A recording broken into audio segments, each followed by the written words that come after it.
All right. Thank you all for your patience as we dealt with some tech issues. It seems inevitable. Thank you so much for joining us, and welcome to Confronting Wildfires in an Era of Climate Emergency. Thank you to those who made it in person. It's great to be in the space with you. And we also had about more than 300 people register to attend online. So it's a pretty good audience with us tonight, even though we can't see all of them in front of us.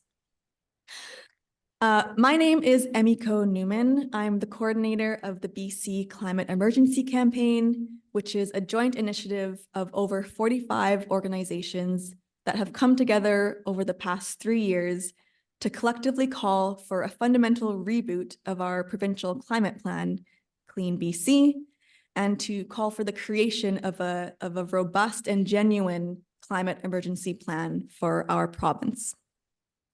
We are so excited to be co-hosting tonight's event with the UBC Centre for Climate Justice. And I want to say a special thank you to Katie and Jack for all their hard work in putting tonight's event together. We are gathered on the ancestral and unceded territories of the Musqueam, the Squamish, and Tsleil-Waututh First Nations, who have been stewarding these lands for thousands and thousands of years. And given that, I would like to invite Cecilia Point to the stage from Musqueam Nation to welcome us into the space and open the event.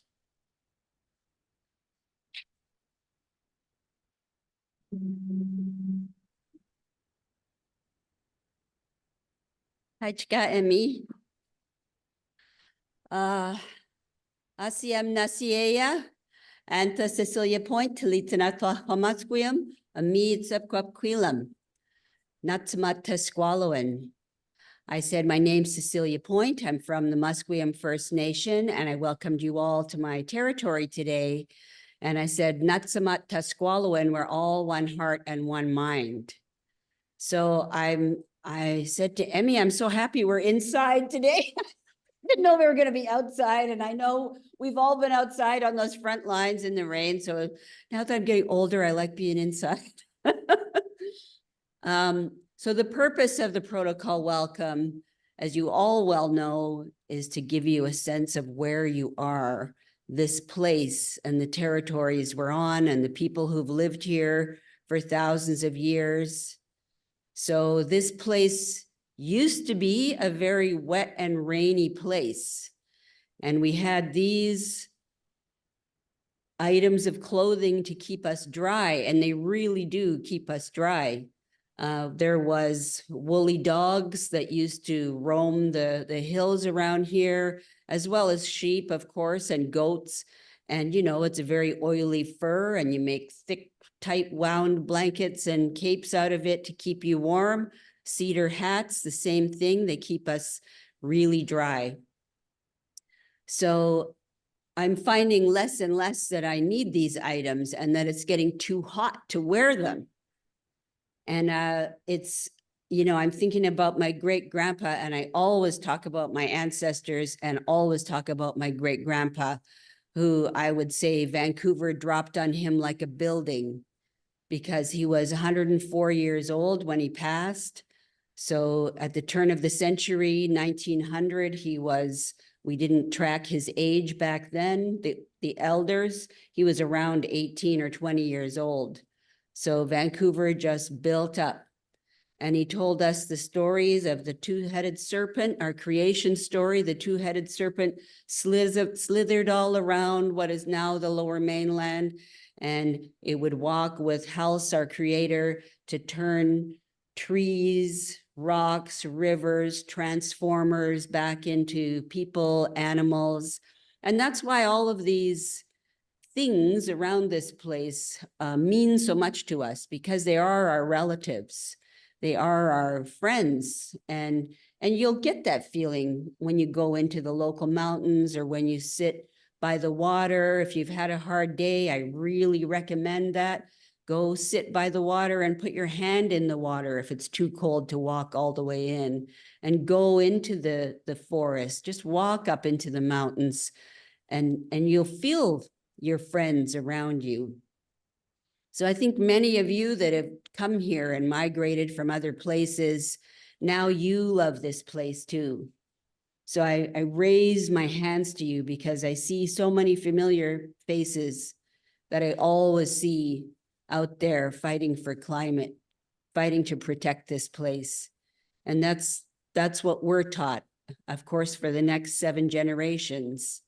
And we're just coming out of the trauma of the past 7 generations, where we lost our language, our culture, our families. And again, we used to live in big long houses because it was too wet to live outside. We didn't have teepees here. We lived in big, solid long houses with our families and our communities. And we were always taught to look after each other and to look after this place. So I love the sense of community in the climate movement. And even though it seems like we're at war, we want to keep positive. I have a little exercise that I do where you breathe in, and you breathe in, picturing the cedar boughs cleaning your lungs and your blood, and push it all out, push out all the bad and the negative.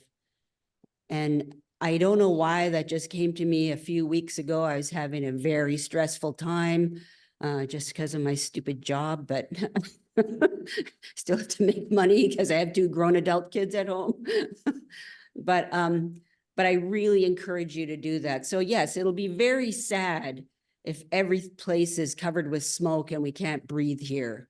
So I really encourage you to keep up the hard work and to get up in the morning and face the east and ask Creator for the strength to keep going. There's so many other big issues in the world, of course. We're all praying for peace as well, but we have to put all that positivity out there for everything. There is a war at home. You know, we just lost, it's interesting, the people in the east of Canada have a 2-headed serpent as well. And their story is different. And I don't totally remember it, but it's these 2 evil heads of the serpent coming together, which to me look like the 2 pipelines that you know, that have come and finished at this end of what they call Turtle Island. We don't call it that on this place, but it's fascinating to me because that means that all the people are going to rise up together and really pick up that mantle. So don't give up. And again, I raise my hands to you. So I'm just going to close with our paddle song. And I always tell people, I like you to picture yourselves or your families coming in on your canoes to my territory and my relatives going out on their canoes to greet you. OCM.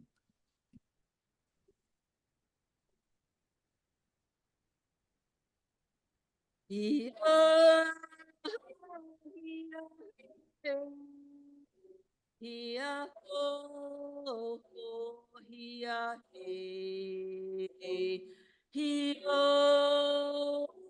hiya ho he hiya he hiya he hiya he hiya he hiya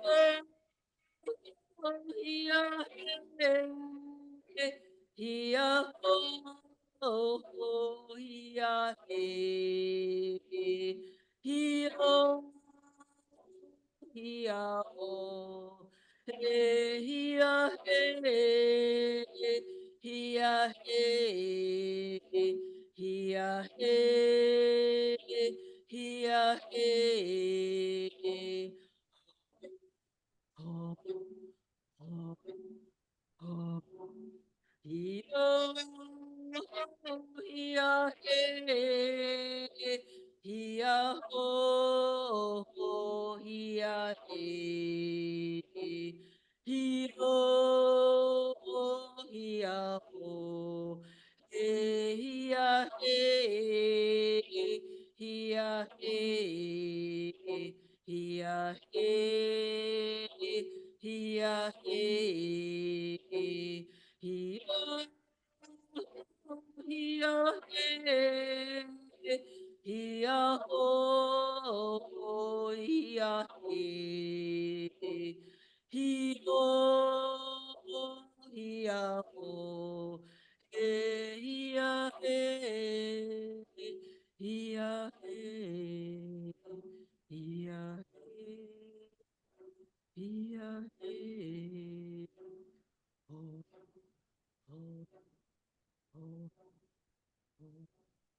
oh. Yeah, have a good night, everyone.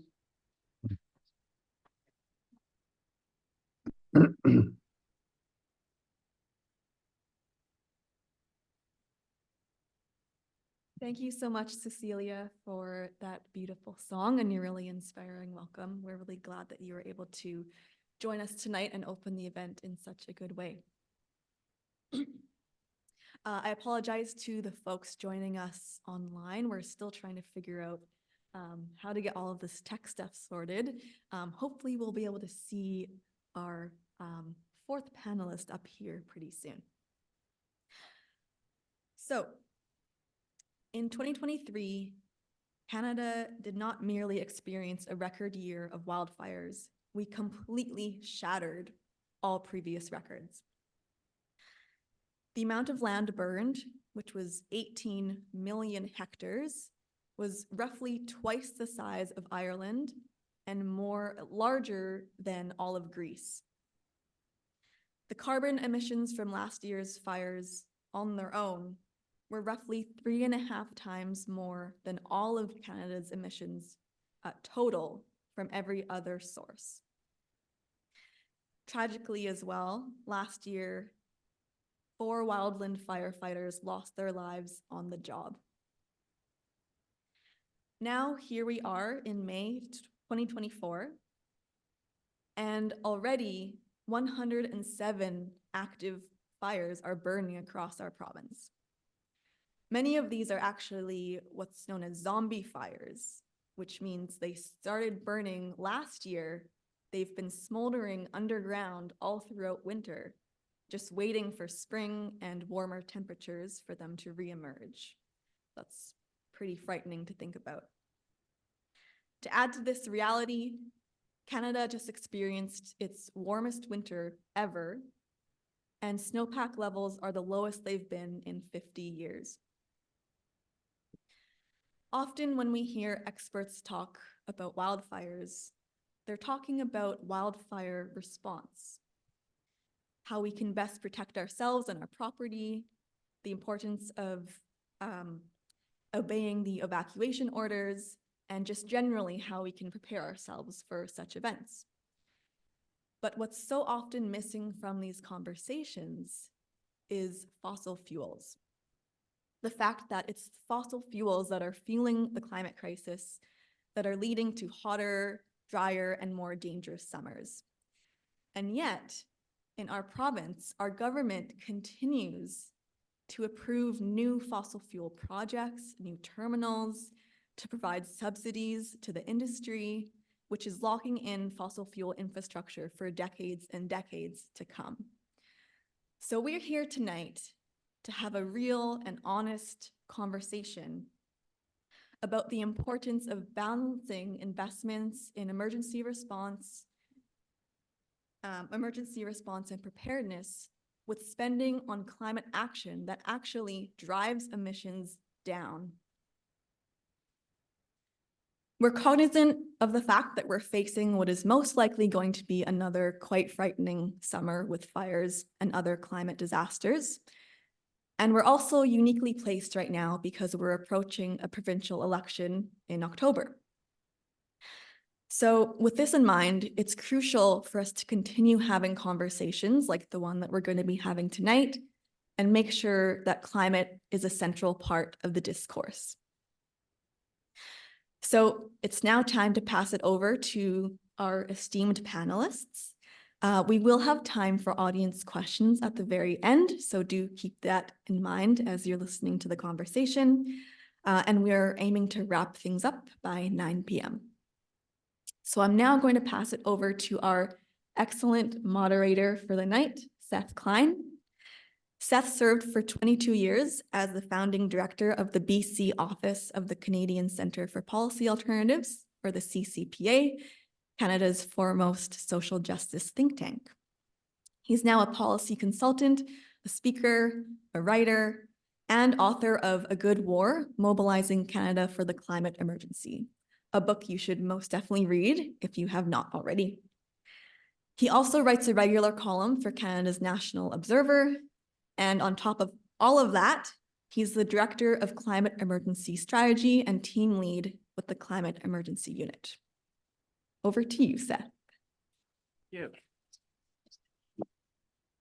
Good evening, everyone. Thank you, Emiko, for the intro, and thank you for all your work and leadership making this event happen. Thank you. Thank you, Cecilia, for that welcome. And thanks to all the volunteers from the BC Climate Emergency Campaign and the folks with the UBC Centre for Climate Justice for helping to make this happen. And thank you, all of you who are joining us both in person and online for this panel, Confronting Wildfires in an Era of Climate Emergency. So as Emiko has said, I mean, here we are in early May, and wildfire season is already upon us, just as the climate emergency is clearly upon us. If I may, I just want to make some opening comments, and I want to read 2 paragraphs only from the preface of my own book, which was written in 2019. This is what people now nervously joke about as the new normal, although it is in truth not normal, and but a taste of things to come. These weather events we are increasingly experiencing and the warlike mood they create represent attacks on our soil. They are a call to mobilize. And I wrote a bit about, at the time I was writing, there were, if you may remember, there were these incredible wildfires in Australia. In the face of the wildfire emergency, the Australian government was forced to deploy the most military assets since the Second World War.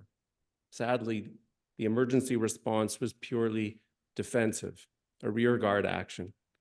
Our governments have not yet seen fit to adopt a wartime scale response that preemptively tackles the climate crisis.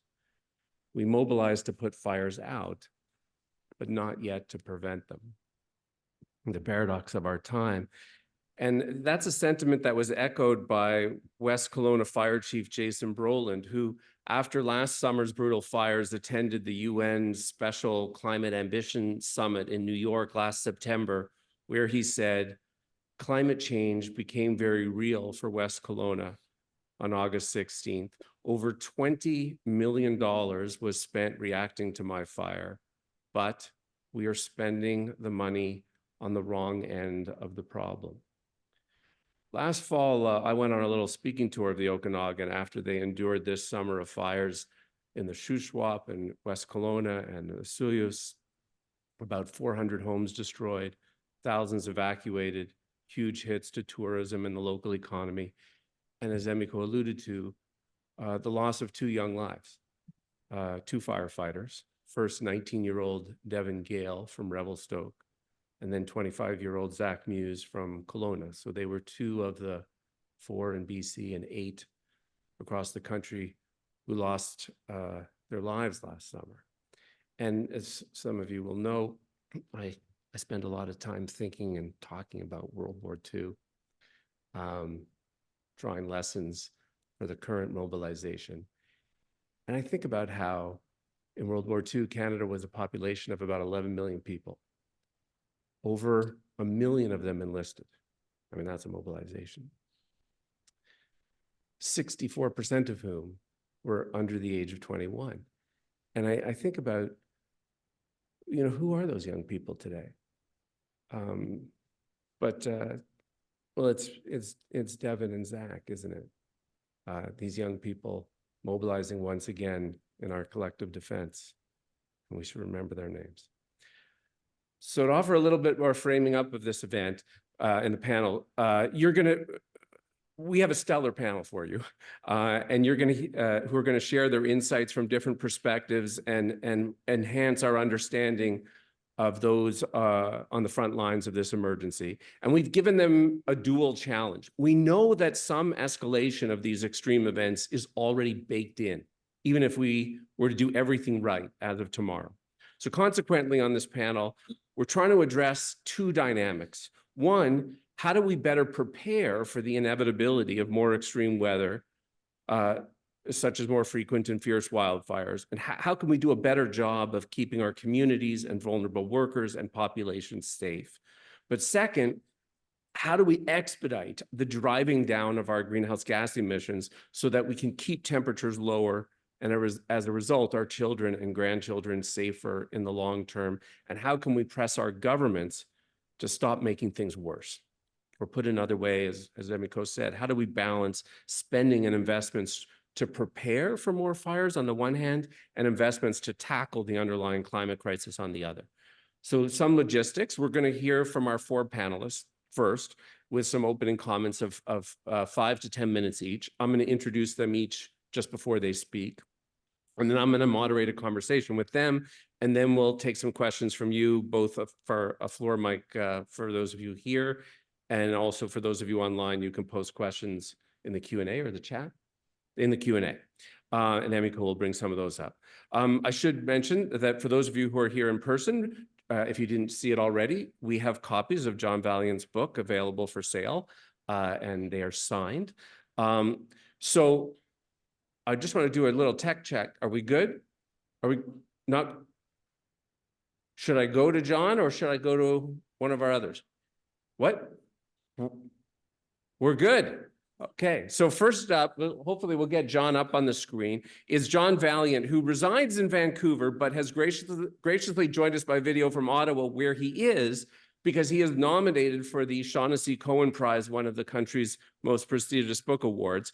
And it is 3 hours later there for John. So he has valiantly, you see my pun there, agreed to stay up for us. John is an extraordinary writer. His work has appeared in The New Yorker, The Atlantic, National Geographic, The Guardian, among others. His wonderful first book, The Golden Spruce, was a bestseller and won several awards. His second nonfiction book, The Tiger, was also a bestseller and published in 16 languages. In 2015, he published his first book of fiction, The Jaguar's Children. And of course, Fireweather is a #1 national bestseller. It's won the Bailey Gifford Prize in the UK. It was a finalist for the National Book Award in the US and the Writers' Trust Nonfiction Prize. Fireweather was named as one of the 10 best books of 2023 by the New York Times. It has recently been optioned to be turned into a feature film. And just announced today, it has been named as a finalist for a Pulitzer Prize. So congrats, John. Friends, if you have not yet read Fireweather, I cannot recommend it highly enough. The idea for this panel started with the desire to profile John's book. And as someone who does a little writing myself, I must tell you, I read it with great jealousy because the writing is so beautiful and compelling. It's the story of the 2016 Fort McMurray wildfire, but from there it crosses geography and time to tell the story and history of fire and our changing climate. And it's reaching new and unusual audiences, driving home the urgency of what we confront. It's really a must read. So John, if you haven't already, I'm going to ask you to unmute, and the floor is yours. Good evening, everybody. Oh, Can you hear me? Turn on your video. Can you see me? We had you Here for a we go. second there. Yeah. We just needed you to turn on your video. Yeah. How's that? We see your name, and now Yeah, we just need you to turn on your camera. I've got a, you can't start your video because the host has Which stopped I think it. you have to do at your end. And yeah, no, I'm getting, whenever I try to start the video, I get the message about the unable to start. See if he texted me or something. And FaceTime. We're gonna go to the next speaker first and sort out the tech difficulties. All right. So bear with us, John. I know it's late, Sure. but we're gonna go to our first other panelist, who is Joe Gilchrist, with the Salish Firekeepers Society and an expert in traditional cultural burning. Joe was born in Kelowna. His mother is from Ashcroft and his father is from Skecheston. He started his forest firefighting career at the age of 15 as an emergency hire, and in 1991 began work on the Type 1 unit crew, the all-Indigenous crew known as the Merit Fire Devils. In 1996, Joe became a full-time employee with the BC Wildfire Service after completing a 16-week Indigenous fire prevention technician training. And he went on to become a forest prevention technician in Merit. Currently, Joe works as an Indigenous firekeeper to bring cultural fire use and traditional to traditional Indigenous territories. When we put the word out that we were seeking a speaker who could talk about Indigenous community experiences and responses to wildfires, all roads led to Joe Gilchrist, and he has made the trip from Kelowna to be with us tonight. So thank you, Joe, and the floor is yours. And you can speak right from that there. So.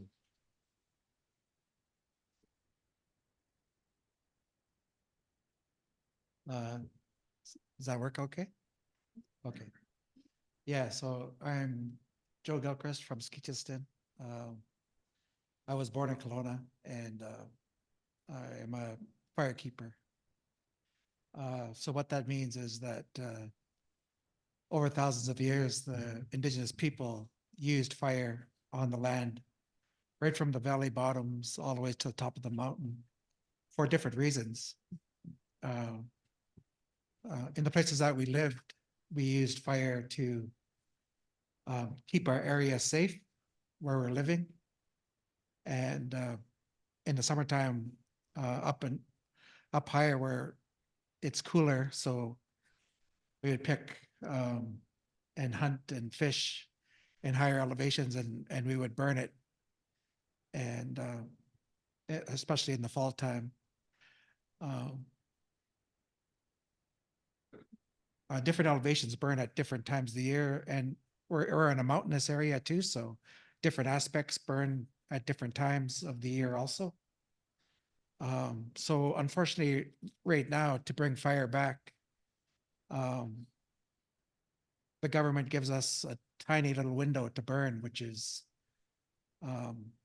March, when the snow leaves and the grass starts to dry, then you can start to burn things up until they put the burn ban on. And the burn ban is on right now, so we're not allowed to burn anything. We're allowed to burn on reserve, and they can't come and tell us not to, but you know, for the good of society and all that kind of stuff, you know, to stay away from fighting with the neighbors and things like that. It's always good to, you know, to do your best to not cause trouble. So we try to get as much burning as we can done on the reserves. That's the only place that's legal to burn right now for us, is on reserve. If we want to burn off the Indian Reserve, we have to go through a prescription process, and it takes a long time. 3 to 5 years to get all the signatures. And it's quite an onerous process to go through. And a bit intimidating also if you don't know who to contact and how to get started and things like that. So a lot of that has fell off the wayside. So if we went back thousands of years from the stories my people gave about fires, is that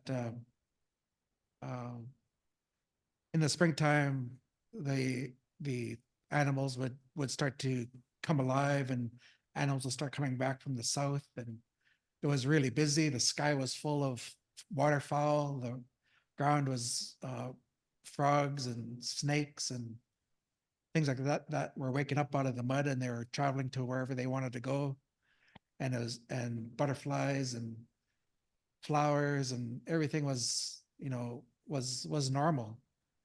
And then when I think about, you know, when I was young, around the 1970s, I could remember the frogs waking up in the springtime and crossing the highways and things like that. And it'd just be just like a highway of frogs, you know, just leaving the ponds and stuff like that. And in the springtime and in the fall time, when the when the waterfowl were going north and south, the sky was literally full. And I remember when I was a kid, you know, I could count Canada geese, a V, and there was 300. But there wasn't just one, there was stacks up high, as high as you could see, way up there, like you could just barely see them in there. But and at night, and it was 24 hours a day for about a month and a half. And it was so loud, you know, you couldn't sleep at nighttime and stuff like that. They're just, it was so crazy. Now you think about it now and you hardly see any of these things. What happened, you know? Encroachment of the land from different, like our areas that used to be grassland is encroached on by sage. And then sage is encroached on by fir and ponderosa pine. And I'm talking about in the lower elevations where we live, up in the Kamloops, Kelowna, Osoyoos, you know, that whole kind of desert plateau area. And so all these battles are going on. The sage actually drops a chemical when the leaves fall off that prohibit grass and things that are natural from growing. So the sage takes over the whole area without the human use of fire. This happens. And now what we're seeing is that the sage is so overaged, because it's good medicine, but it never was as plenty as it is now. But it's so overaged, and the leaves are actually too small to use for medicine. It takes too long to pick. So it's unhealthy. And same with the fir and the ponderosa pine, it's getting too thick. And and when you think about it that way, and you think about the wildfire, the climate change, how, you know, 50-degree for 6 days can just make that fuel type just ready for a fire. You know, any spark that happens, you know, it's going to be a catastrophic wildfire, and that's what we're seeing. And that's just that one fuel type. And there's lodgepole pine up just a little bit higher at about 1,000 meters and higher above that is the subalpine fir, the spruce, where the ski resorts and stuff are up there. And those fires are the most dangerous ones that can happen if that dries out.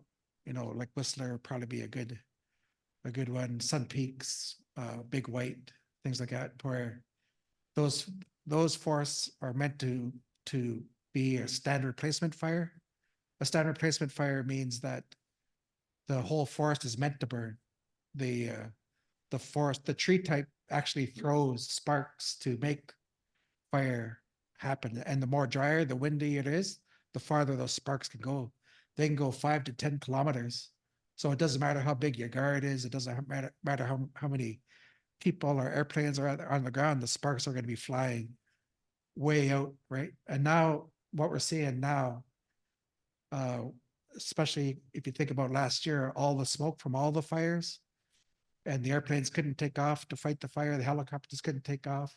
The crews can't fight the fires if they can't see the tops of the trees, just in case one of them falls down. So, and then, you know, just driving out in that, you know, and that is dangerous too. So, you know, what can be done to stop this is bringing back cultural burning, allowing Indigenous land stewardship to come back, and our science on cultural burning is thousands and thousands of years old. All that science was done thousands of years ago, and our people still know the stories of the medicine, the animals and the plants, and where things need to burn and what times of year and things like that. But it's going to take a big change. I think the parties that are in power right now, with the election coming up, it would have to be like a political issue to change from response to prevention. Thank you, Joe. Thanks very much.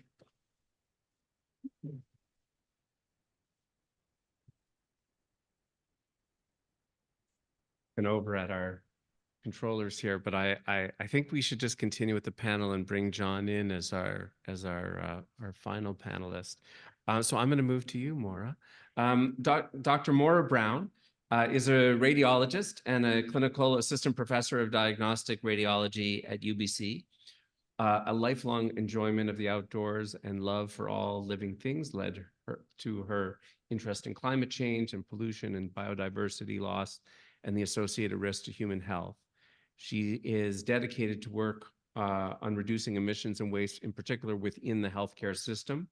Maura is also an active member of CAPE, the Canadian Association of Physicians for the Environment, an organization no doubt familiar to many of you, advocating for protection and promotion of human health through healthier environments and ecosystems.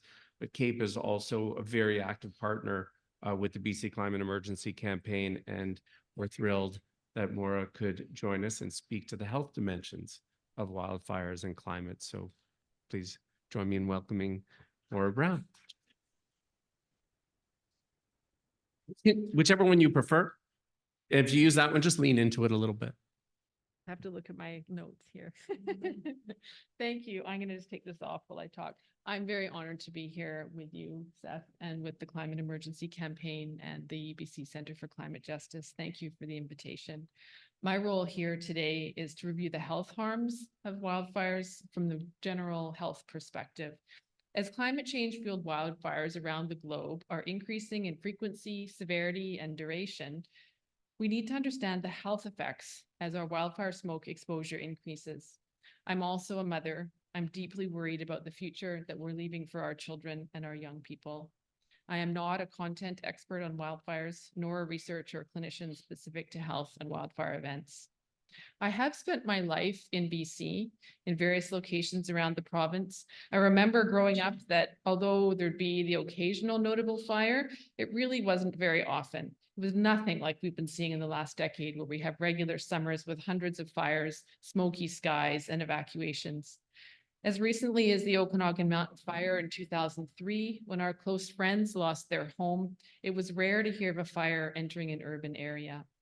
In the last 10 or 15 years, research about the health harms of wildfire smoke has increased significantly.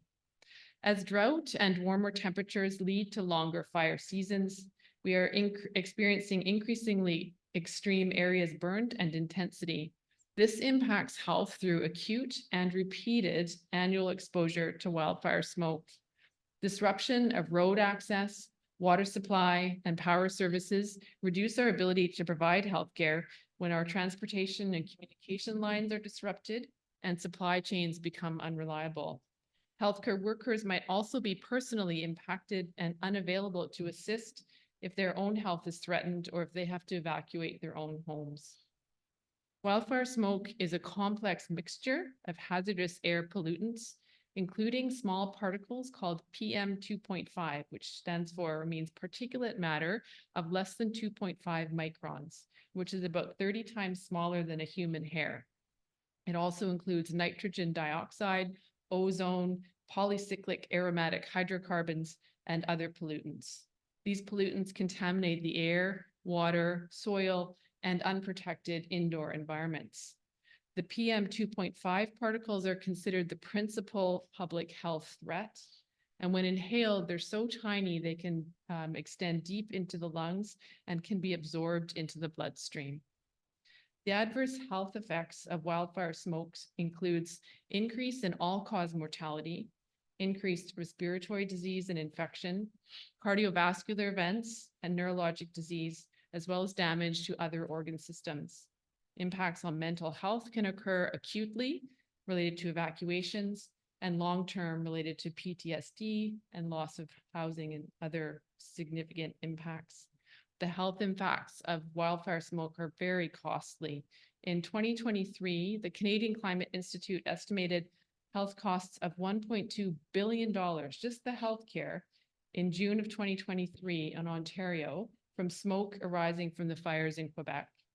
A paper from Brazil in 2023 estimated an economic loss of $5 billion US per year from 2000 to 2016 from mortality related to the PM 2.5 pollution. The health impacts of wildfires are very inequitably distributed and depend on many factors that intersect and compound with one another. The most vulnerable are people who live in areas of geographic risk, which includes rural and remote BC, people who are underhoused or living in poverty, pregnant people, children and the elderly, and those who have pre-existing respiratory and cardiac disease. Outdoor workers experience a range of adverse effects due to their own pre-existing health or age, with risk increased by consistent outdoor exposure, particularly if exertion is required. The inequity might be further compounded if emergency support services are inequitably distributed and or difficult to access. This was noted in the October 2023 BC Ombudsperson's report regarding the 2021 wildfires and floods. So the health harms by system include respiratory, and even in healthy people, irritation of the eyes and respiratory tract can occur with high dose short-term exposure, so that people get itchy eyes, might have cough, phlegm, wheeze, shortness of breath, and potentially a decrease in their lung function because of an inflammatory response. Asthma can be exacerbated, which means they get worse and they may need more medication use. They may need to visit their family physician or go to the ER more often and or be admitted to hospital. Chronic obstructive pulmonary disease patients might experience worsening shortness of breath and similarly require additional medical visits and medication. The particle pollution can affect the lungs' ability to remove inhaled foreign materials, which means that they're no longer able to fend off infections, and there's increased risk with COVID, both of getting sick and death. This was reported in 2021 in Washington State. Cardiovascular impacts include heart failure, increase in heart attack, stroke, visits to the emergency room. Pregnancy, a study in Brazil in 2014 found that agricultural burning in the Amazon forest was associated with low birth weight infants. Endocrine studies, recently there's been an association of inhalation of particle, the 2.5 PM air pollution, with development of type 2 diabetes. And long-term impacts can include the risk of cancer. Many of the pollutants found in wildfire smoke are also human carcinogens. A 2019 study in California of wildland firefighters did find an increased risk of lung cancer. And a study from McGill suggests that long-term exposure to wildfire smoke is associated with lung and brain cancer. And there's other associations of air pollution, the nitrogen dioxides with bladder and gastric stomach cancer. There's also impacts on mental health, with air pollution being associated with reduced cognitive performance, depression and anxiety, and even ADHD in children. And there's a new term in the psychology literature called soulstalgia, which is used to describe the distress produced by environmental damage to your home and surroundings. So you haven't left, you're not feeling nostalgic, just your environment is changing in a not a positive way.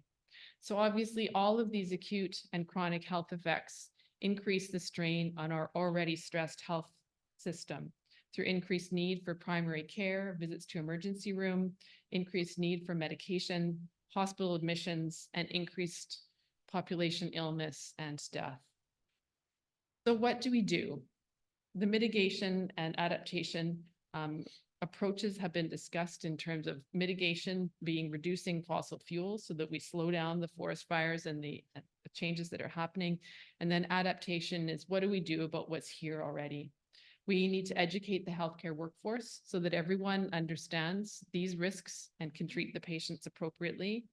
We need to make sure that our population is informed and educated about the risks so that they can prepare beforehand and take action during a wildfire event to reduce the risk of adverse outcomes.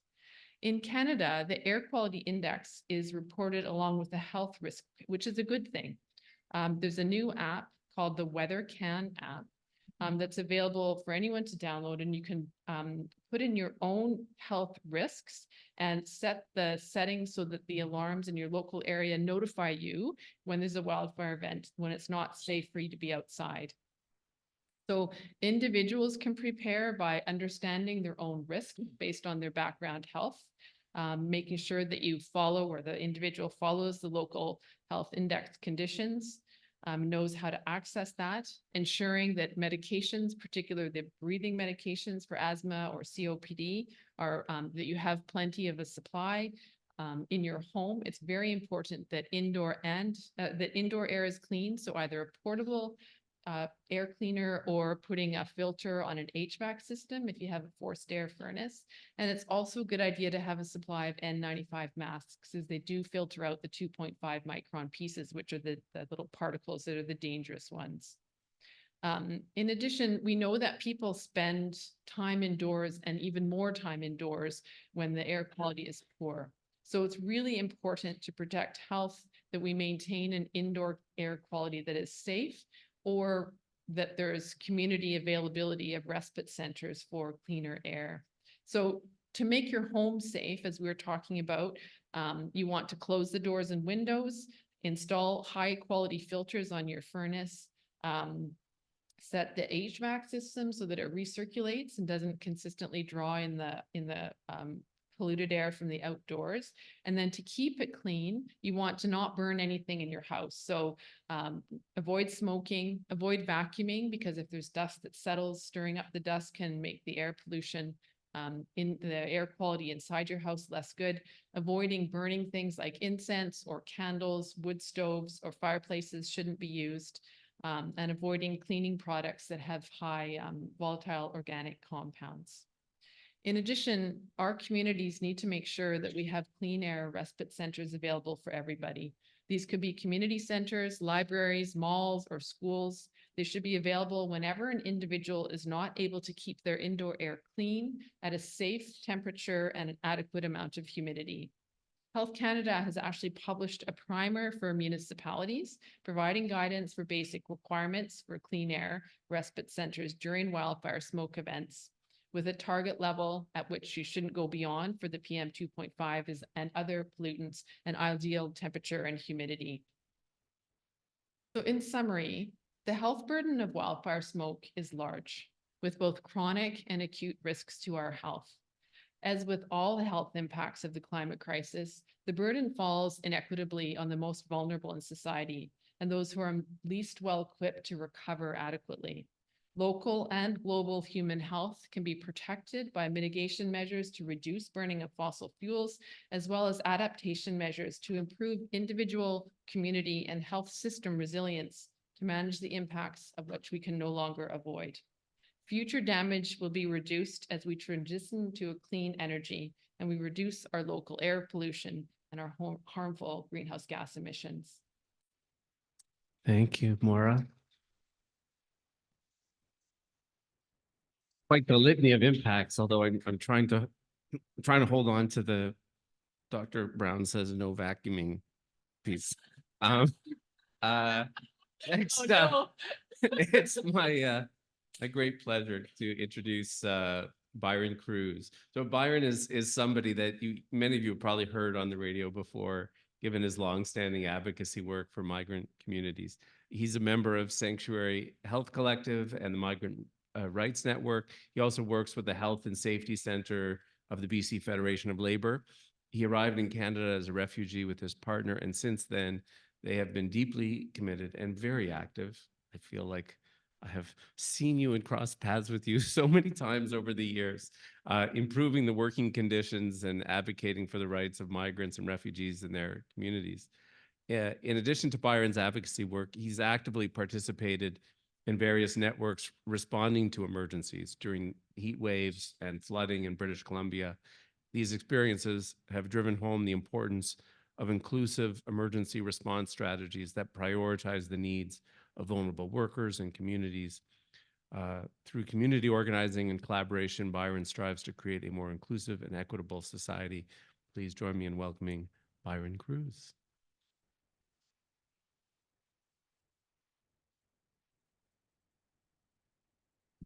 thank you for not asking me or not having that station for makeup. Last time that I have a CBC interview, I had to stay in bench. And they were doing makeup. And then this is a nice environment. And big Ola from the BC Federation of Labor, and a huge hug from Solidarity hug from the Migrant Rights Network, who is a Migrant Rights Network is a it's a group we meet. We are formed by different migrant groups who are advocating for changes at national level. And thank you, sisters. Thank you, brother, for your messages.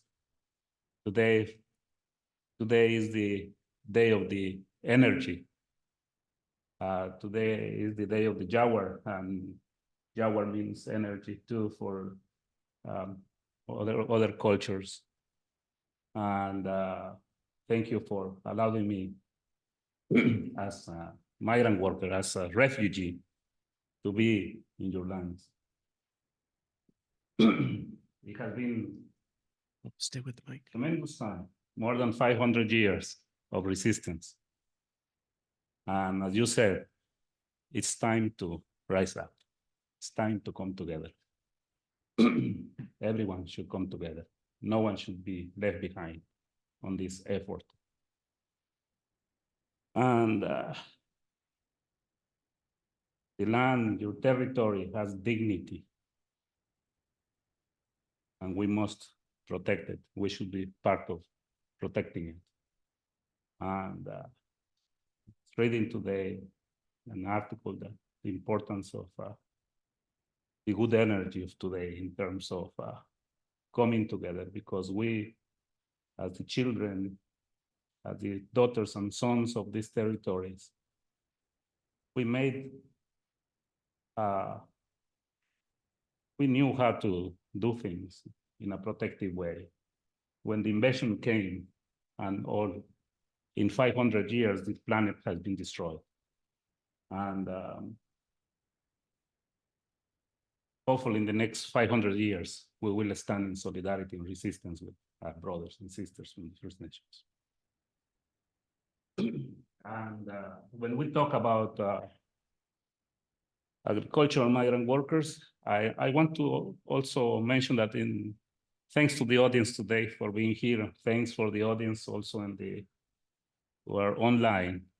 I know that many sisters who are caregivers are also listening, are also watching today online. We have been following the situation of the agricultural migrant workers. We should mention that also caregivers are being affected also in many areas in the interior by this. When we say migrant workers, we should acknowledge that the food that comes to our tables are thanks to that enormous contribution of the agricultural migrant workers.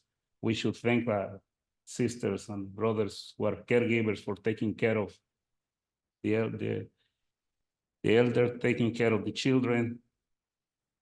And we should thank those construction workers who we haven't been paying attention in terms of the heat waves and fires as well. And this year we will be paying attention and organize big waves of response from the construction workers. And the agricultural system in Canada receives more than 100,000 agricultural workers every year. British Columbia receives more than 10,000 workers who are coming mainly from the seasonal agricultural workers program, but also from the agricultural stream. The federal government kindly changed the name. They used to call them low skills workers. And it was until recently that they changed the name. The program has been in place for 5 decades. And in times of crisis, in terms of emergencies, in times of fires, in terms of floodings, in times of COVID. Migrant workers are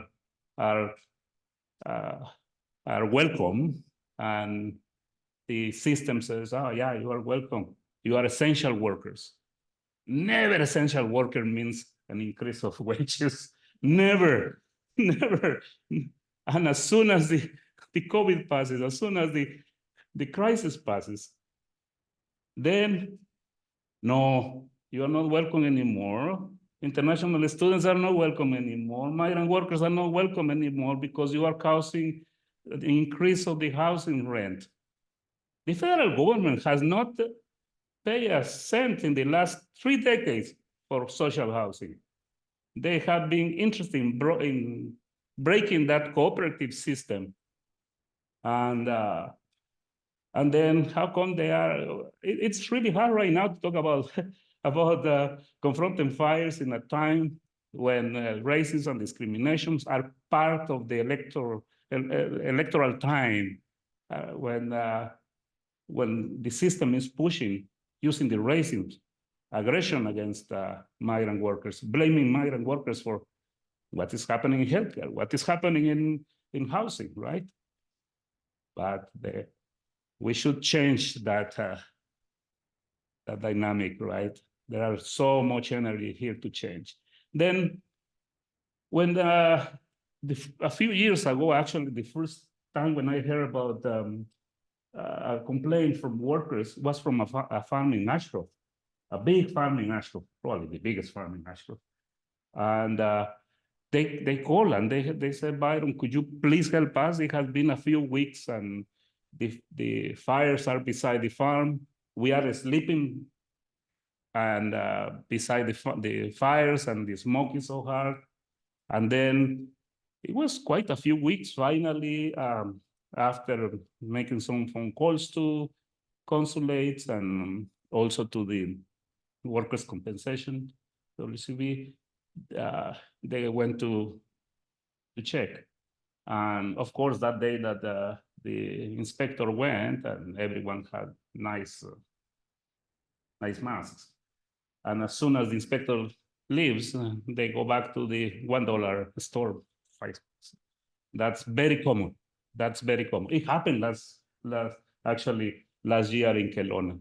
In Kelowna also, in West Kelowna, there were evacuations. Every time that there is evacuations, we tried to make as many phone calls to WorkSafe BC, to the federal government, to do more inspections on the farms.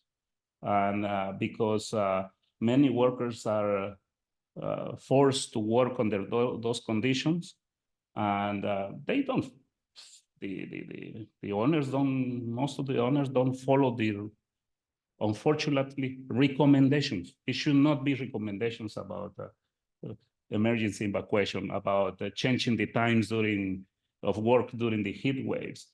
And in our tour, we found out that more than 80% of the houses don't have any cooling system. And can you imagine the greenhouses that has like 5 to 10 more centimeters in temperature inside?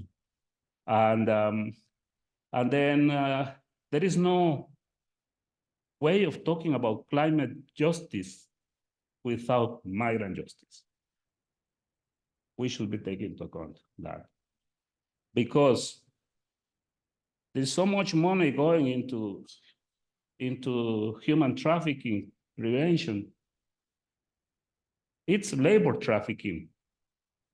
And the problem is that the federal government cannot investigate themselves because they are the biggest human traffickers of these days, right? When they are paying all migrant workers minimum wage, when they are also exploiting my brothers and sisters every season. They are bringing thousands of people to West Kelowna and to the Okanagan area. They give them a 2 years working permit. They employ them a few weeks.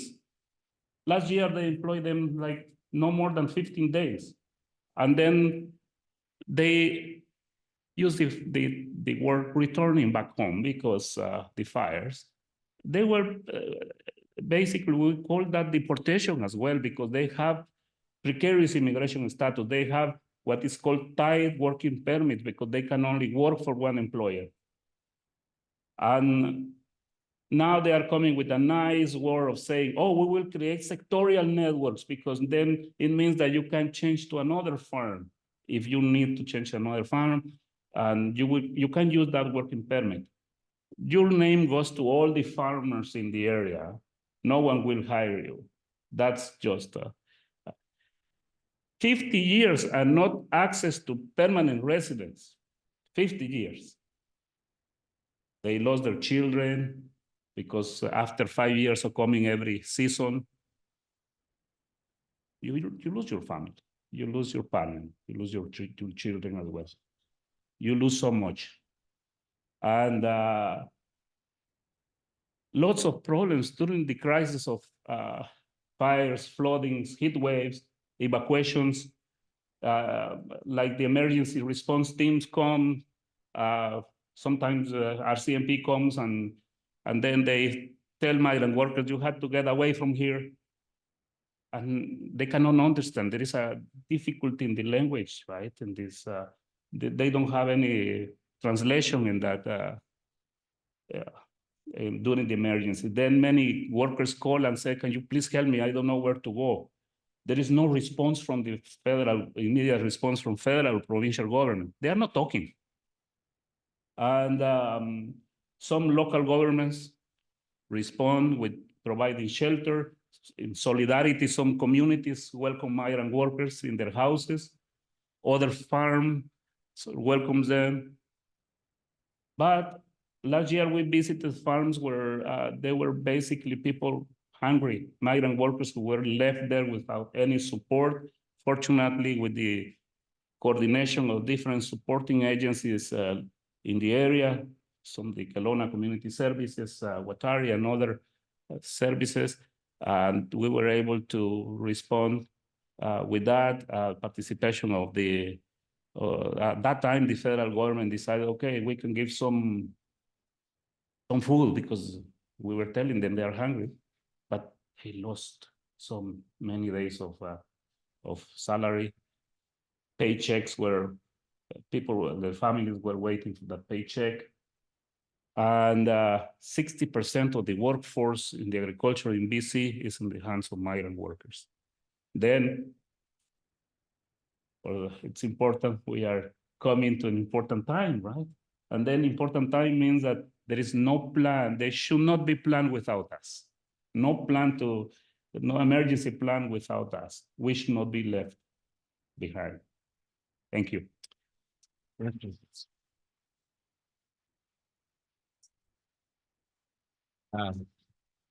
Have a labor force of convenience for some.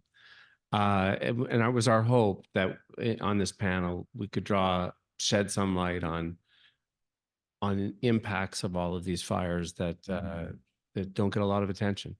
So thank you, Byron. Cross your fingers with me. I'm going to see if we now have John on the big screen. Do we have him? And I can introduce. There we go. There he is. Okay, John. Well, I've already introduced you. I'll You bring sure? him back up. John, Yeah. thank you for staying up late. And we're going to toss it over to you. Thank you very much for that extraordinarily generous introduction. I wish I could be with all of you in person, and really deeply moved by what I've heard so far. And there's just so many. I mean, what we're seeing here is how huge and broad this issue of climate change and its most charismatic manifestations, fire and smoke, are and right on our most immediate communities. So I was really struck at the beginning by what Cecilia said about her grandfather and about the idea of the city of Vancouver landing on him like a building, kind of coming out of nowhere and just suddenly growing up and being there. And I think that's how a lot of people, a lot of us are feeling around the more obvious manifestations of climate change, intense fire, intense smoke, this notion of what summer is, of what a healthy day looks like is really changing before our eyes in real time. And that is a lot to catch up to. And what Joe was saying about how the visions of nature and what his landscape looked like when he was young, I think all of us, if we reflect back, have some version of that. And what Joe is tabulating, what Joe is manifesting is memory, is remembering how it was. And I think a lot of us tend to sort of recalibrate in this kind of semi-conscious way to, well, that's just how it is now. And I guess maybe I won't take that trip to the Okanagan this summer because I don't want to get smoked out. But instead of remembering and holding dear and really holding our reality to the standard of what we remembered.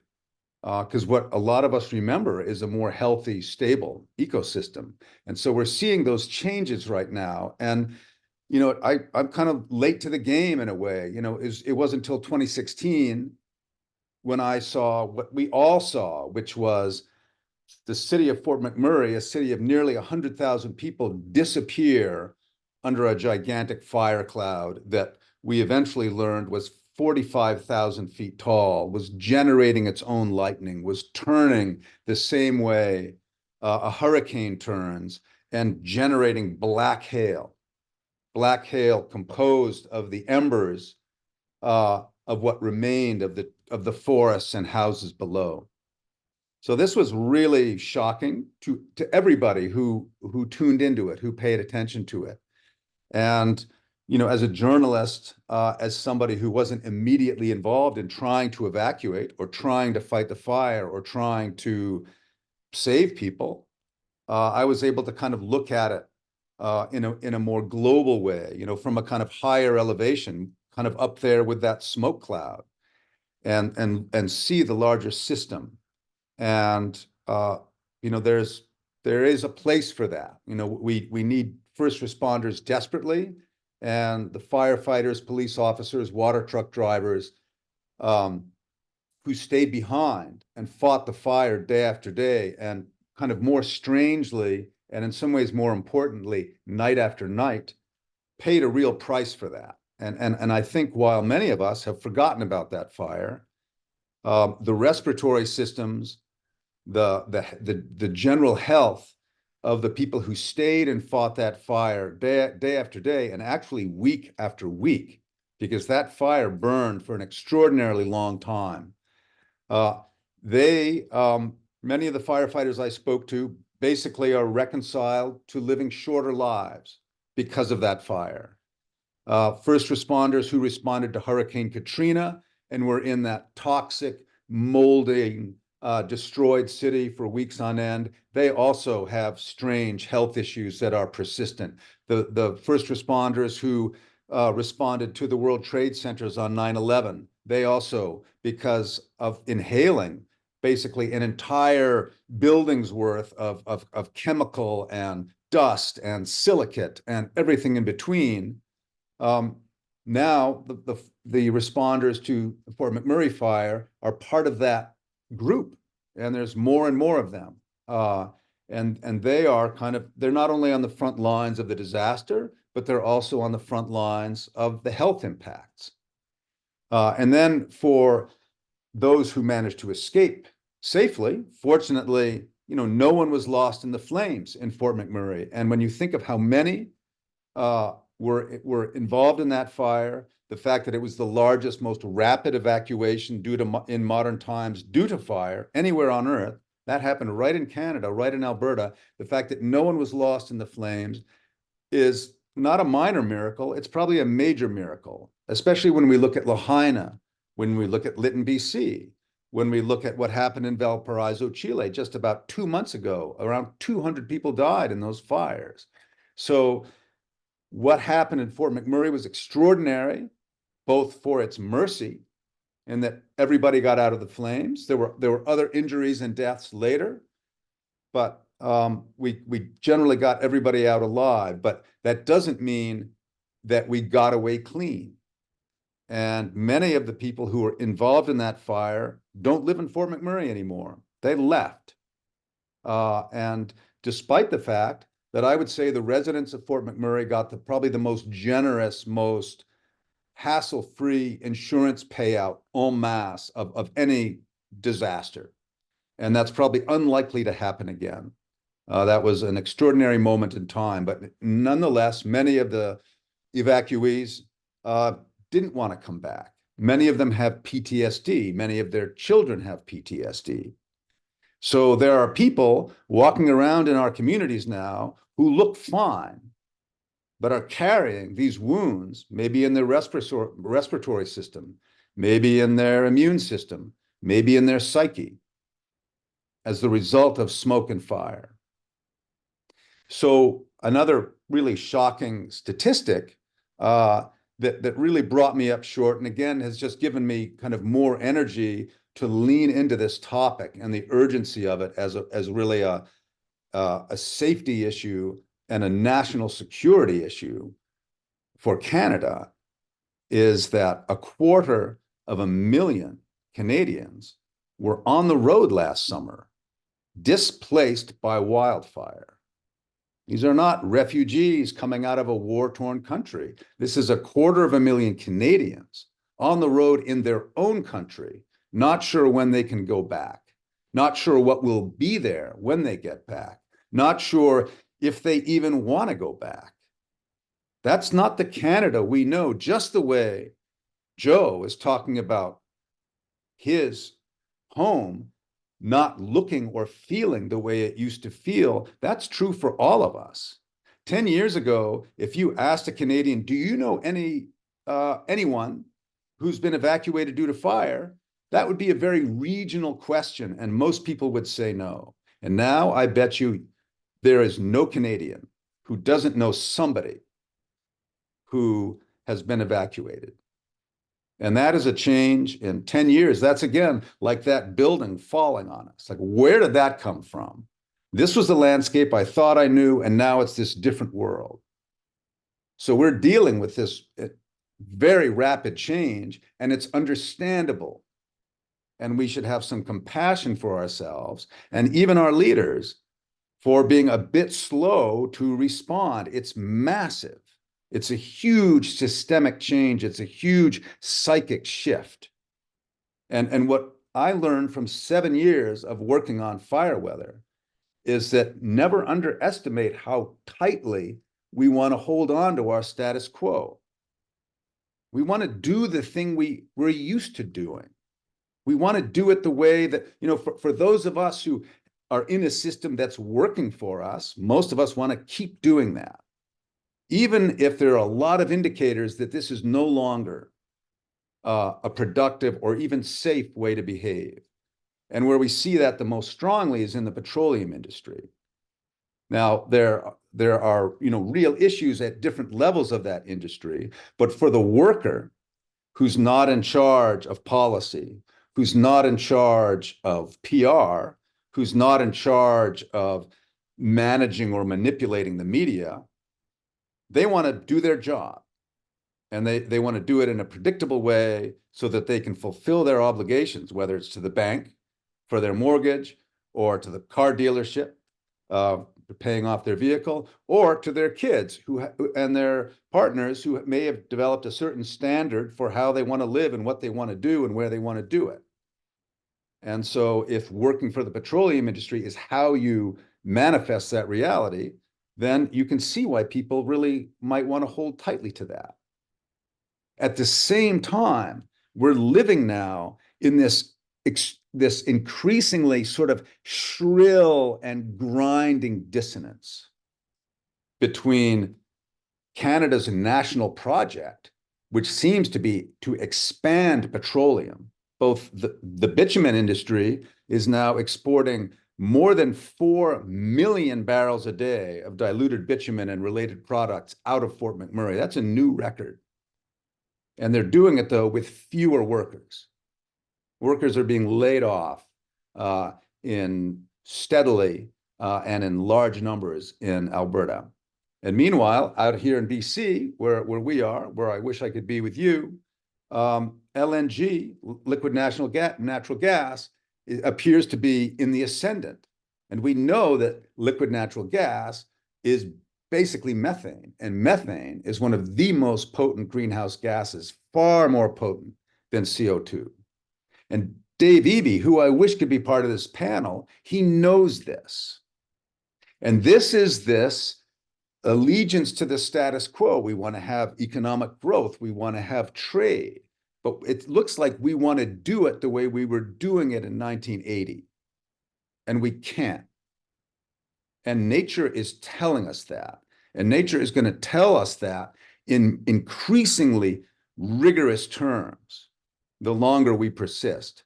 And so I was thinking about, what do we need from our leaders? And one of the things we need, I don't know if a lot of you might not remember Jean Chrétien, but he was the prime minister 25 years ago or so.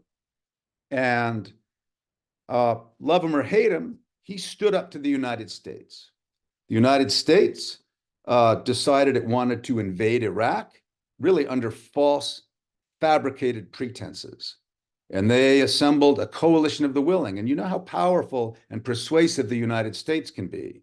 And they got many nations on board with them. And Canada, we share this massive border with the United States. We are great allies, historic allies of the United States. We have fought wars together. We share so much family together across the border. And Chrétien said, no, I'm not going to commit troops to your, frankly, falsely pretensed invasion of Iraq. And that was an extraordinarily difficult thing to do. We can only imagine the pressure that Chrétien was under from the United States to, hey, you're our guy, and where are you now? Canada's, always, goes with us. So that was costly, but now, when you look back at the disaster that Iraq turned into, that Iraq remains, Chrétien's reluctance, refusal to send in troops at that time, makes him look like a visionary genius and also a brave statesman. Canada has brave statesmen and brave stateswomen. They're alive today. Some of them may not even be in office yet. And that's the kind of strength we need. Instead of responding to the pressure from the United States to go join a war that is a disaster from beginning to end, we need to resist the pressure of the petroleum industry. And that is a touchy proposition because petroleum has given us a lot. It gives us a lot right now. And what I think that my understanding is, in Canada, the petroleum industry would have you believe, many people in office right now would have you believe that we can't survive without it. And we need to look outside our borders to see what others are doing. And I just want to give you a few stats, and then I'm going to stop. Last November, stats have been gathered for this. 1 in 5 vehicles sold worldwide were electric. The world's 4th and 5th largest economies, that's Germany and California, both get more than 50% of their electricity from renewables. That wasn't always the case. They have retooled and committed themselves to wind and solar. In the past couple of weeks, I want to call it the nation of California, the state of California, same population as Canada, has generated for multiple hours every day as much as 150% of its electricity needs. These are the electricity needs of 40 million people through wind and solar alone. Uruguay, a pretty large nation in Latin America, in fact, roughly the same size as the area, the 18 million hectares that burned in Canada last summer. Uruguay ran on 100% renewable energy for its electricity needs for 5 months. The state of South Dakota, which, is not the most progressive, tree-hugging American state, it's quite a conservative place, is now above 90% renewables, mostly wind on an annual basis. Texas, which is really almost the twin of Alberta, politically, religiously, energetically, mythologically. You know, this is, you know, cattle and oil and wide open spaces, and we, you know, are independent and bootstrappy folks who are often alienated from the feds. Well, Texas, in 1 month, installed 50% of the amount of solar that Canada has installed ever in its entire history. Again, Texas is a very conservative state. You cannot talk climate change there, but they see the future, and the future includes an energy transition. And it's hard to see that happening in Canada. But we can see it if we look beyond our borders. And what we have in Canada is renewable energy potential that should be the envy of the world. We could power the entire North American continent if we approached renewable energy with the zeal and the subsidizing energy with which we got cokers and fractionators and upgraders built in -40 temperatures in remote Fort McMurray. We did that. Canadians did that. And if we can do that, we can also transition quickly and gracefully into a future that's powered by renewable energy. And the other thing, last thing I want to say about Canadians is we are a sophisticated people able to hold more than one idea in our minds at one time. We can deploy traditional burning practices on the landscape at the same time that we deploy renewable energy infrastructure, at the same time that we develop and also deploy a managed retreat from petroleum dependence. This has been modeled for us. This is possible now. This is not a pie in the sky fantasy. And fire is going to be a part of our world, you know, for the rest of our lives. It always has been. It belongs on our landscape. Joe has made that abundantly clear.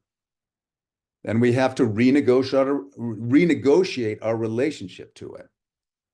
And also to how we derive energy, which right now is fire driven, because that's why we're so interested in petroleum, because it burns.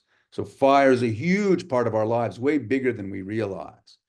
Anyway, I'll stop there, but thank you for your good attention, and been learning a lot this evening from the rest of you. Thank you.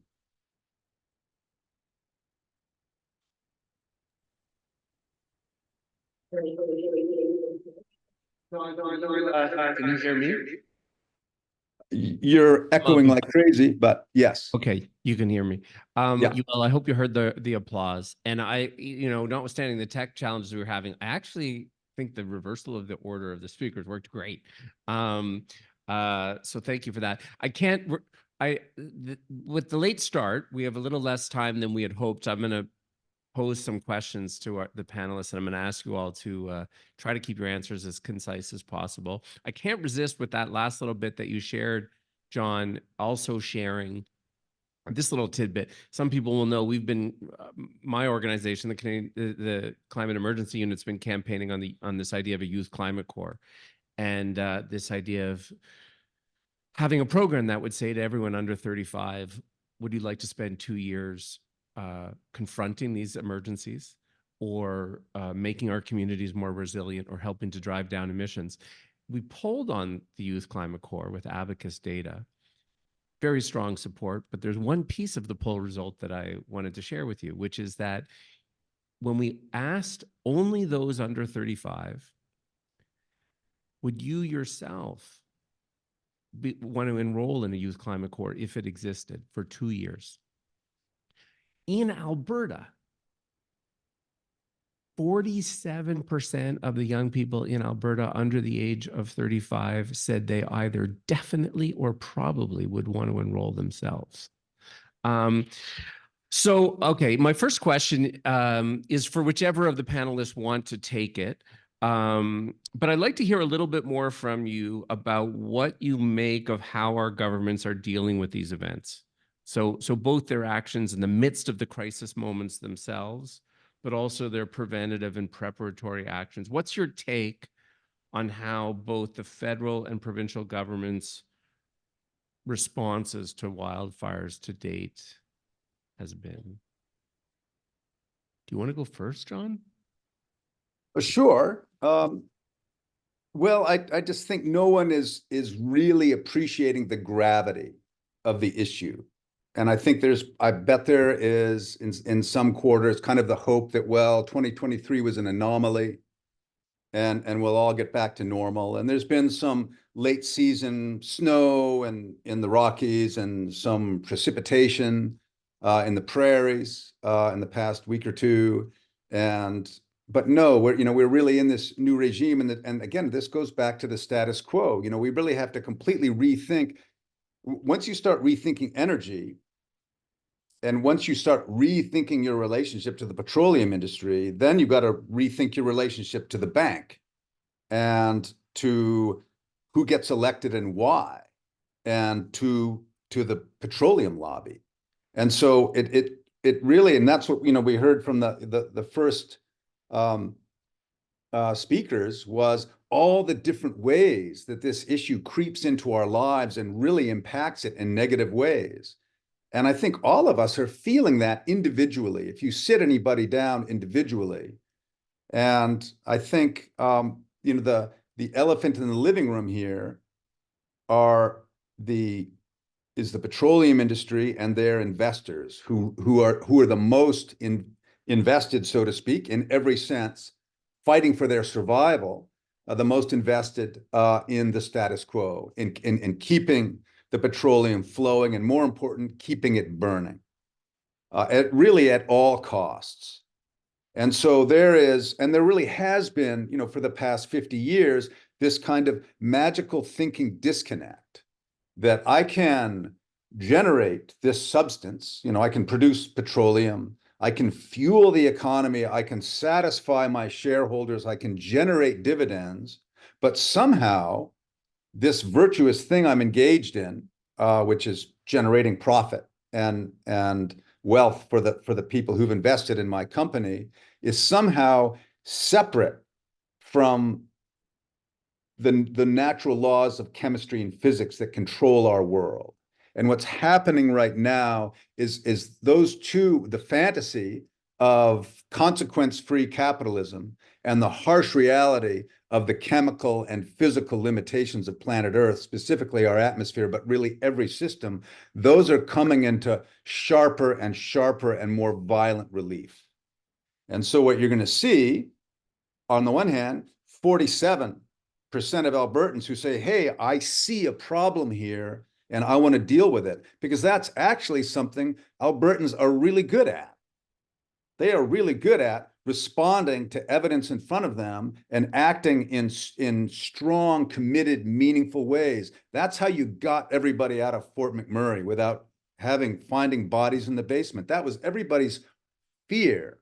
Deepest fear was when they went back after the fire was out, who or what were they going to find behind? They didn't find anybody because Albertans got them all out. So we can do it. We can respond even to shocking assaults on our status quo.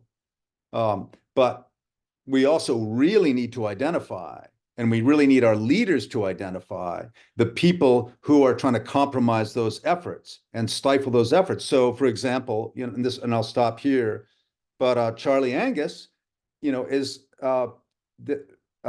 launched this private members bill to call out and basically make illegal false advertising by the petroleum industry. That seems basic and reasonable, but he is getting a lot of pushback for that, and it may not work. It may not pass. And yet, right now, you have this elephant in the living room who's allowed to tell lies. And that is super dangerous. And so the more we have to kind of wade through this kind of ideological dissonance that is out of sync with what's actually happening on the ground, it makes it hard to act in a meaningful way unless it's a crisis. And crisis are of necessity a short-term response. But the problem with modern fire, it's not a short-term response. The fire in Fort McMurray burned all day, all night, all day, all night, all day, all night. Firefighters, they just stayed awake because they're duty bound. That's what they do. They fight fires, they protect people, they protect communities. Well, the fire never stopped, so they never stopped. So now you have these guys staggering around with heavy equipment, 48 hours of no sleep, 56 hours of no sleep, breathing the burning house fumes, which is one of the most poisonous things you can breathe. So, you know, we gotta hear from those unions, I think, and we gotta hear from individuals. And there's a lot of,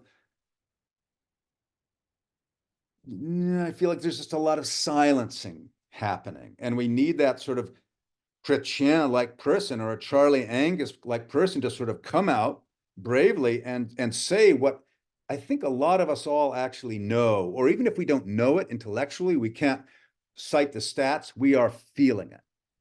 And we should trust what we're feeling, and it doesn't feel right. And a lot of us want to do something about it, going back to that really amazing and super encouraging 47% stat. And there's a lot of us out here who are concerned and ready to act. I'm going to stop there. Thank you.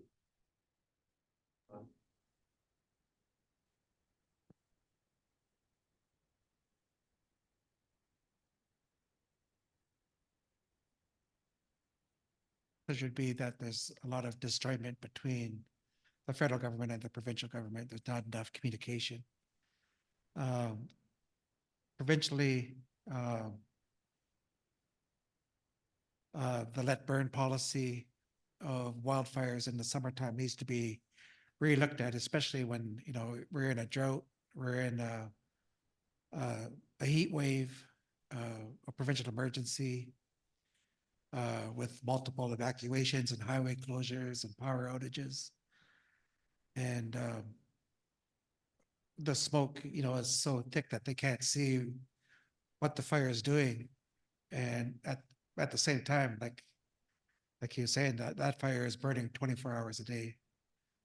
And when they finally decide to attack the fire, it's beyond resources. And so they get themselves into trouble by leaving the fire for too long. So that's one thing that needs to be looked at, is that let burn policy. It affects a lot of Indigenous Indian reserves, especially. But, you know, overall, when you think about that, you think about tourism, and you think highway closures, power outages. You just can't go, you know, to the lake and go swimming, or at the river, or camping. That kind of stuff is all out because the summers are just full of smoke 24 hours a day. You can't be outside for more than 15 to 20 minutes, or you shouldn't be. So that let burn policy, I think, needs to be looked at. And like I was saying, the disjointment between the federal and the provincial, I think there's a lot of people that could do the work that's required, but there's not enough push to have the people certified to fight fires. Where people want to stay and fight fires, it gets criminalized to save their own house. And in most cases, especially last year, the firefighters couldn't fight the fire because they couldn't see the tops of the trees. They couldn't see where the fire was, so they couldn't respond to the fires. But the people that actually stayed home and wanted to protect their homes were actually criminalized for fighting the fire to save their home. Kind of doesn't make any sense, but so I think a lot of training, I think a lot of public awareness too of where you live, of that, what fuel type you're in, And, you know, the dryness of the fuel during the heat of the summer, you know, just so many things that can cause your area to be in danger from fire. I can't really speak to at the federal level, but for me, thinking about the federal level, that's bringing in other countries to fight fires. You know, it's not totally a bad thing, but it's very expensive. And that's pretty much all I can say is that, you know, we have the people here to fight the fires, and we should put them to work first before we bring in people from out of the country to fight fires. I want to ask a question of all three of you. So I'll go maybe in reverse order, come back to you, Joe. But we have a provincial election in October. So is there one or two things that specific policy changes that you would like to see on the agenda? That particularly more on the preventative side. So like Byron, in terms of the communities you work with, are there particular changes to the WorkSafe rules, to the seasonal agriculture worker rules that need to be made in recognition of those heat and smoke conditions that people face? Thank you. Last question on this question. We don't know the plans from the provincial or federal governments. And up to now, we haven't been consulted as migrant communities on the response. And in terms of, we know what we are doing, and we have been coordinating how to support our communities. And we have been training people on emergency response. And in terms of what is coming, I would like to mention that we are pressuring for the end of the 3-month waiting list to get MSP, because a migrant worker that needs emergency services without MSP, it's thousands of dollars. And the provincial government hasn't paid attention to our campaign for the end of the 3 months waiting period for getting access to medical services plan.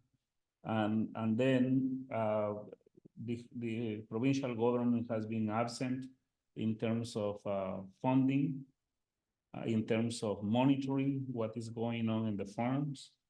And we need a strong presence of the provincial government. We still have hopes that they will come together and have a coordination with the federal government, because that coordination is absent.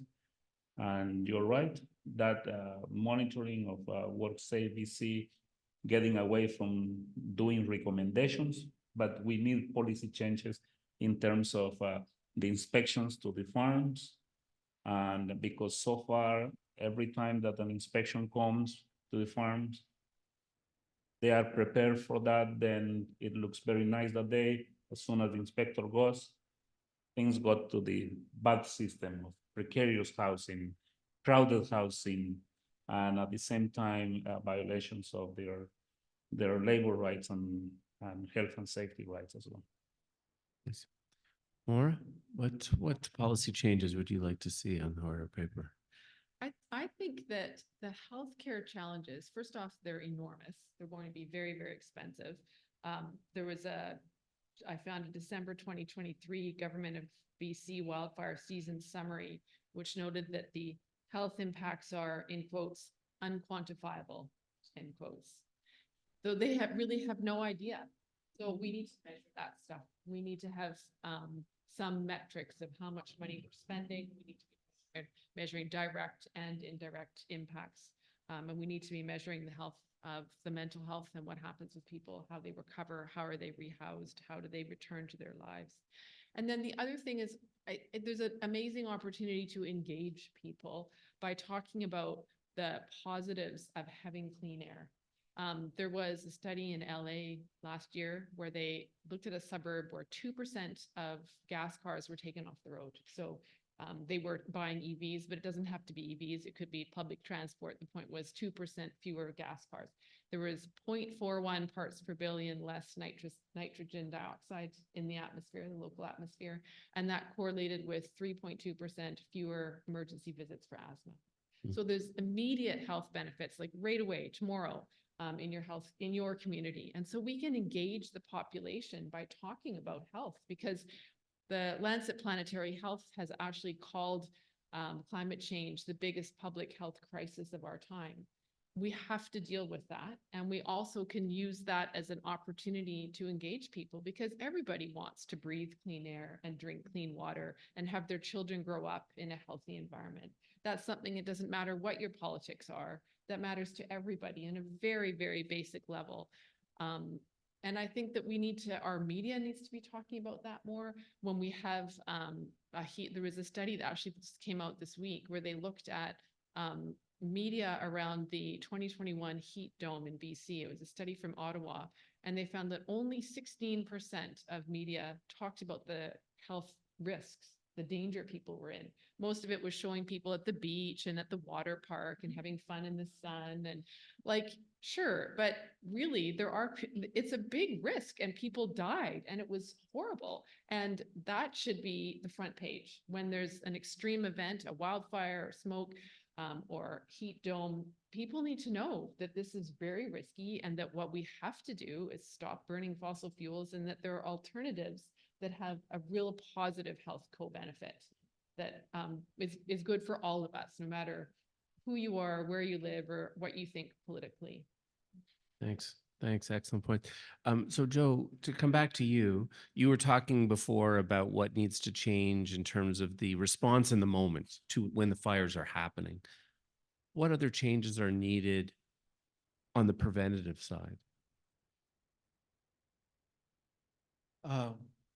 So the use of fire to reduce the fuel and just reducing the fuel, before summer even comes. If you think about when you were young, there was no smoked out days. There was never any evacuations. Now my daughter sitting right there, she's 15 years old, right? By the time I was 15 years old, I had never seen a smoky day. My days were blue skies and running around playing and doing all kinds of stuff. And now we've been through multiple evacuations in the Merritt, Skeetiston area.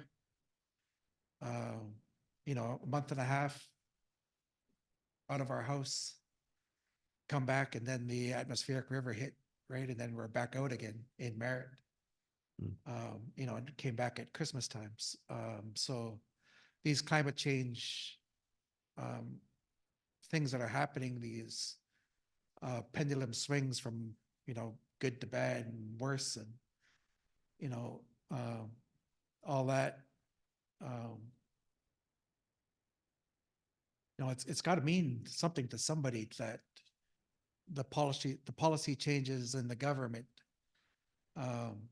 would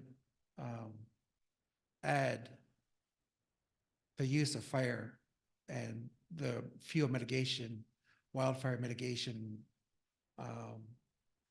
things that need to happen, and in the fall, in the winter, and in the spring, have a little bit of smoke and some piles burning, some thinning the trees, getting rid of the fuel around the communities, around the infrastructures that are valuable. And when the summer does come, you have a lot less fuel to burn. That's just a start, right? That's just a start. It's just the places where people live. Protect that area. 2.5 kilometers around those areas need to be protected. Thanks. I want to apologize if you had hoped to ask a question and we just didn't have time tonight. I'm going to ask one last question of all of the panelists. You don't all have to answer it. In fact, and Maura, you sort of did already, but it has to do with the media, the mainstream media. I'd love to know from you get your thoughts if you have any. What is the media doing well? Where are they dropping the ball? How are they handling misinformation or disinformation about these fires? Because that's really out there too. John, if you're still with us, I might see if you want to go first. Sure. Hi. Boy, I mean, we're so used to it now that it's almost like we don't notice it. But it's so extraordinary that for 50 years, we have understood, not just people who are looking at climate science, but petroleum companies. The media has also reported on this. Everybody involved has understood that anthropogenic CO2 and methane are changing the climate for the worse. They're making it more dangerous. We understand that burning fossil fuels, whether it's coal or natural gas, exacerbates this problem. And yet the media tends to report on these disasters, which are taking up more and more bandwidth in the media because there's so many more of them, without connecting those dots in a really clear, disciplined, and kind of backgrounded way. I mean, this is, I just speaking to a reporter at Global News, they have a crew on 24-hour fire watch all the time so that they can respond to the next fire. They're like their own fire department or ambulance service, but for fire, it's dedicated to fire. That certainly was not the case 5 years ago or 10 years ago. So here they are reporting on it, that, you know, they've got brave camera people, brave journalists who are right in there getting us this incredible footage without immediately having a climate scientist on there, without immediately putting on, you know, cranking up the attribution software, which is now able to analyze a given event, whether it's a hurricane or a wildfire or a heat dome, and look at to what degree human enhanced climate change played an impacted that. We know so much, and what's happening is these areas of expertise, people who can really get in there quickly and get really graphic footage of refugees and firefighting efforts, you know, disaster response, and also people who have incredible satellite information, who have incredible insight and understanding, and a lifetime now of study of these phenomena. And they all need to be in the same room. You know, the same way, you know, I think Dave Eby and Mike Flanagan from Thompson Rivers University, who's a wildfire specialist, you know, we need those guys in the same room. We need Catherine Hayhoe here. And I think there's an advantage to keeping us sort of siloed and separate that enables the status quo to drag on. And this is a term we all need to know that Alex Steffen, a futurist from Berkeley, California, coined. It's called predatory delay. And I think you can just intuitively understand what that is.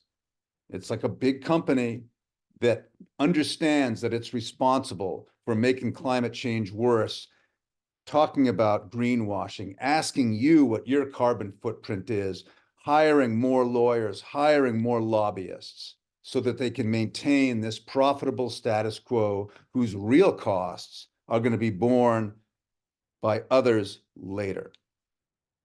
And that later is actually now sooner.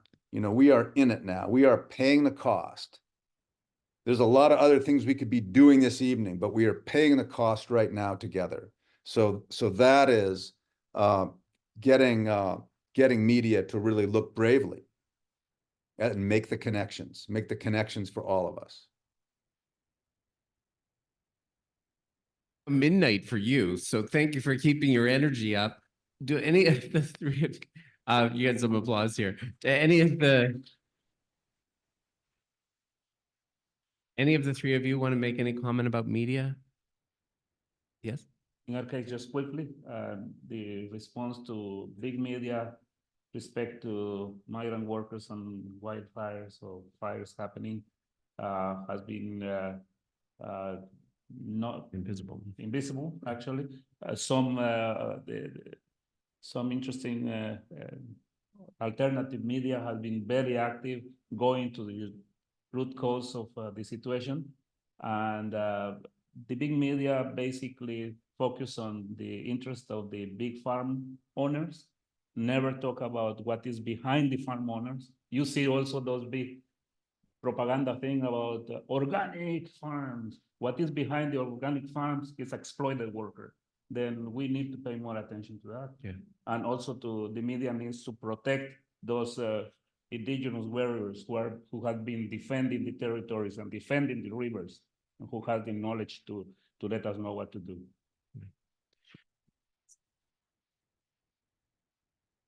My recollection from last summer's, the Tyee, the Narwhal, Canada's National Observer had some good coverage on all of those, but the mainstream media, not that I saw.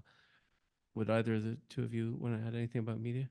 I would just support what John said in that we need to start drawing like the attribution of the climate event and correlate that with the health impact, both in terms of the risks to individuals so that people can keep themselves and their communities safe, and also to give us an idea of how much it's costing us. It's a ridiculously humongous amount of money, and we need to stop doing this so that we stop having to spend all that money. It's just going to get worse. Thank you. Brandon.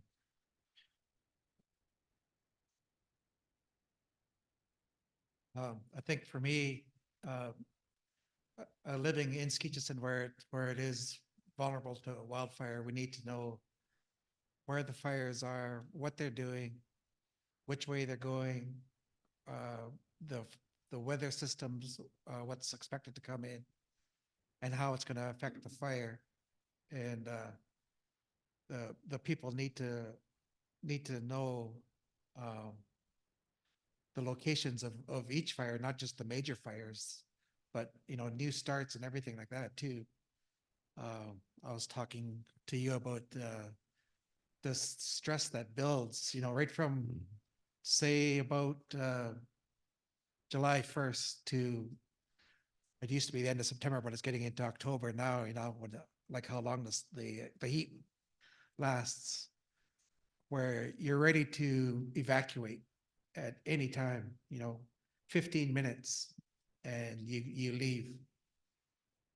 That stress, of being smoked in and not being able to see where the fires are, and not having accurate information about what's going on and that kind of stuff. That's that everyday stress, and not being able to sleep, and that just that pressure of wanting to keep our families safe. It really wears on you like accumulated fatigue syndrome kind of. And that stems from media, sensationalizing certain fires, but not, making a broad picture of what we need to know. Yeah. That's stress. So look, we said we were going to get you out of here by 9, but indulge me for a moment, because I'm not going to let you out of here without a call to action. But don't worry, I'm not going to ask you for money.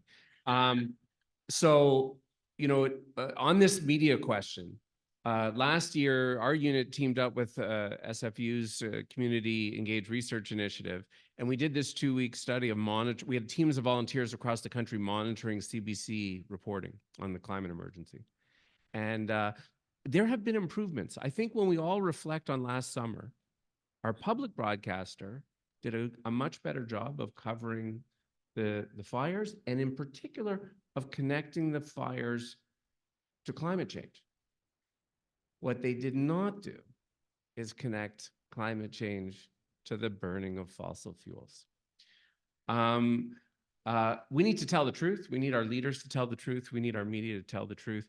I want to close I want to read you a little bit of what California Governor Gavin Newsom said when he went to the UN Climate Summit last September. Okay, this is what he said. This climate crisis is a fossil fuel crisis. The climate crisis persists. It's not complicated. It's the burning of oil. It's the burning of gas. It's the burning of coal. And we need to call that out. For decades and decades, the oil industry has been playing each and every one of us in this room for fools. They've been buying off politicians. They've been denying and delaying science and fundamental information that they were privy to and that they didn't share or they manipulated. Their deceit and denial going back decades has created the conditions that persist here today. That's some truth telling. He's also suing them for damages. When was the last time you heard a federal or provincial leader in Canada talk that way? So here's my call to action. The fires are coming. It's going to be a rough summer. And we need to change the conversation and the narrative about those fires. And in a way that links the fires to the burning of fossil fuels and the dangers of LNG expansion in our province. And we need to do what the media isn't doing. Every time you hear one of these reporting on one of these events, call in to the radio shows, write a letter to the editor, make clear who the real arsonists are here, the fossil fuel corporations. And then we need to make this an election issue so that we stop adding fuel to the fire, stop making the problem worse, stop collaborating with the arsonists, ask candidates their plans, press every party in our government to stop the expansion of LNG, stop tying new buildings into natural gas lines. If you're part of an organization that has not yet signed the open letter of the BC Climate Emergency Campaign with its 10 urgent calls to action, just go to bcclimateemergency.org. You can see the open letter, bring it to your organization, ask them to sign, join with us in pressing both the federal and provincial government for a youth climate corps. I'll leave it at there. For now, please join me in thanking all 4 of our panelists heartily.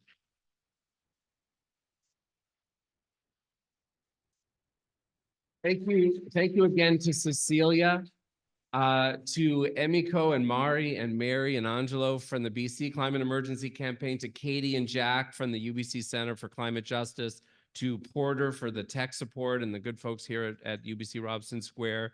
Reminder that Upstart and Crow have signed copies of John's book in the lobby, which just came out in paperback. And thank you all for joining us.